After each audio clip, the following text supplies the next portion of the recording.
Recently, Trump's pick for UN Ambassador Elise Stefanik affirmed that Israel has, and I quote, biblical rights to the entire West Bank during a Senate confirmation hearing. Let us take a listen. But I did ask you whether you subscribe to the views of Finance Minister Smotrich. Who? I'm sorry, Smotrich, this is the Israeli Finance Minister Smotrich, and the former National Security Minister Ben-Gvir, who believe that Israel has a biblical right to the entire West Bank. And in that conversation, you told me that, yes, you shared that view. Is that your view today? Yes. So let us ask ourselves, what does this really mean? What is biblical rights? See, in her worldview, biblical rights trump international law and human rights. It does not matter what the international law says.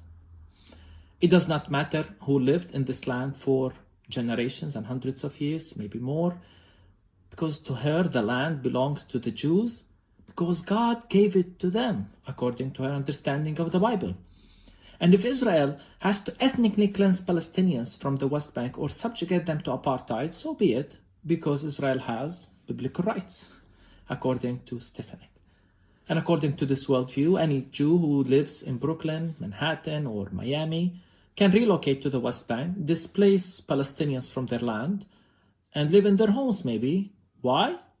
Well, because they have biblical rights. Mind you, this is the US nominee for UN ambassador. It is amazing to me how Stefanik feels very comfortable imposing her religious beliefs on millions of Palestinians, let alone Middle Eastern Christians and Palestinian Christians, with total disregard to our beliefs, rights, or reality. This is coming from the same people who lectured us for years on the separation of state and religion. But of course, they are entitled to impose their religious beliefs that actually not many Christians or most Christians share, and they impose them on all of us here in Palestine, displacing us and uprooting us from our land. In every other context around the world, there is the rule of law and international treaties. But in Palestine, there is what American Christians and evangelical believers as the only ultimate truth to them.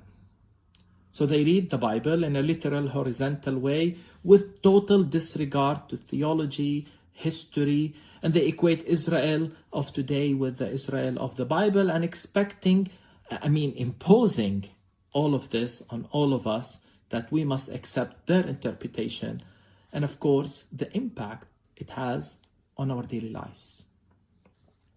I wonder if Stefanik has actually read the Bible, or even the Hebrew prophets. I wish she used the biblical principles of justice and righteousness and apply them on what's happening in Palestine today. Let me actually share with her what the Bible says, which I feel is more relevant. There is something we call the Micah mandate. Let me read it. What does the Lord require of you? To act justly and love mercy and walk humbly with your God.